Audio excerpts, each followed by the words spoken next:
sabe direito o que aconteceu. Onde você estava? Para você chega como a notícia? Olha, alguém está em campo? Aquele fim de semana, foi um fim de semana... Isso, eu vou tentar resumir aqui, isso é um dos capítulos do livro, né? Mas enfim, foi o fim de semana mais diferente, mais nefasto de toda a história da Fórmula 1, porque na sexta-feira você teve o acidente do Roland Ratzenberger. Exatamente. Aliás, desculpe, na sexta-feira você teve o acidente do Rubens Barrichello. Esse eu não sabia. Na sexta-feira você teve o acidente do Rubens Barrichello, um acidente extremamente grave. O Rubinho quase morreu, o Senna foi um dos primeiros a chegar no local do acidente, socorreu, ajudou a socorrer, foi no hospital visitar o Rubinho. No sábado morreu Roland Ratzenberger. Exatamente. Entendeu? E o próprio Senna me contou que ele não tinha morrido na pista. Que ele não tinha morrido no hospital, mas sim na pista. Que ele morreu na pista. Aquilo abalou ele pra tinha caramba. sido contado uma mentira, porque pela lei italiana, quando acontece o que eles chamam de sinistro, o evento tem que ser automaticamente suspenso. Então a corrida que vitimou Ayrton Senna não poderia ter sido realizada, porque o evento deveria ter sido suspenso. Se seguisse e a o lei... Senna me contou isso. Se seguisse a lei, ele não teria morrido. O Senna me contou, olha, Sabrina, eu vou te contar, você não pode falar, eu respeitei isso. O Ratzenberger morreu na pista, não morreu no hospital, mas está sendo divulgado que morreu no hospital para possibilitar a realização do evento. O Senna não queria correr, estava muito abalado, porque ele se sentia sob pressão, pela falta de segurança dos carros da Fórmula 1 naquela época, muita mudança. Pelo fato de ele ter lutado muito para ir para o Williams, e quando ele chega na Williams ele encontra um carro totalmente desequilibrado, e era difícil explicar para o público que o carro que no ano anterior tinha suspensão ativa e que nadava de braçada em relação aos concorrentes, era um carro pior que o do Schumacher, cuja Benetton estava burlando o regulamento.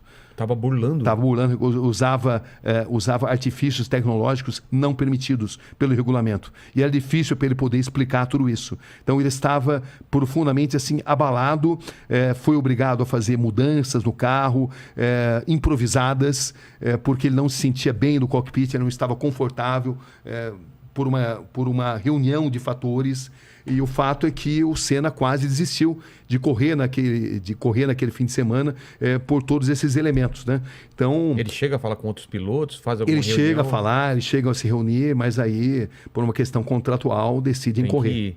Decidem que tinham que correr. Então você tem aquela célebre imagem dele que está totalmente contrariado. E contrariado também porque ele tinha um carro inferior ao do rival. No braço ele conseguia as pole positions. Ele não tinha marcado um único ponto, era a terceira corrida da temporada. Nas duas anteriores ele não tinha feito um único ponto, que tinha sido no Brasil, em Aida, no Japão. Ele tinha sido pole position, mas tinha quebrado. Entendeu? Tinha tido um acidente e tinha parado, né? Não tinha marcado o ponto. E ele estava se sentindo sob pressão. Então ele tinha sido pole position mais uma vez, mas ele tinha ali no retrovisor Schumacher arrojado, com um carro que não respeitava o regulamento, e era difícil para ele falar sobre isso. Era muito difícil.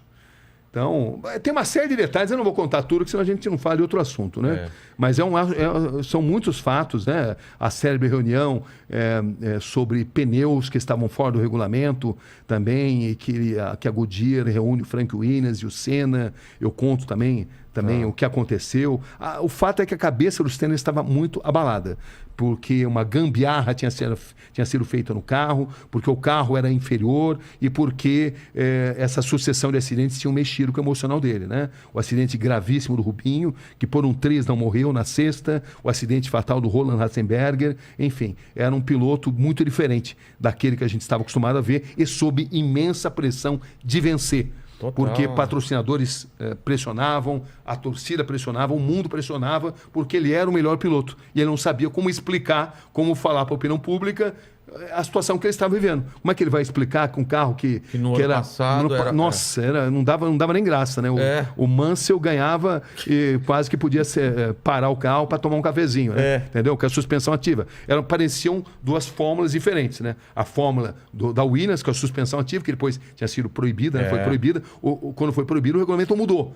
Mas aí a Benetton arrumou um jeito de burlar o regulamento. E ela estava burlando o regulamento, usando várias armas não permitidas pelo regulamento. Mas era difícil para denunciar isso daí, porque existe ali todo assim, um corporativismo dentro da Fórmula 1. Claro. E esse corporativismo fazia com que o Senna hesitasse em denunciar, mas ele, nas entrevistas que ele me dava, ele mostrava todo o seu descontentamento. Eu lembro de uma entrevista célebre que eu fiz com ele em Aida, na corrida anterior, onde ele mostrava todo todo o contentamento. O carro está ruim, desequilibrado, instável, nervoso. Ele usou essa expressão. Foi a primeira vez que ele falou isso daí, numa corrida ali, lá no Japão, que foi a corrida anterior.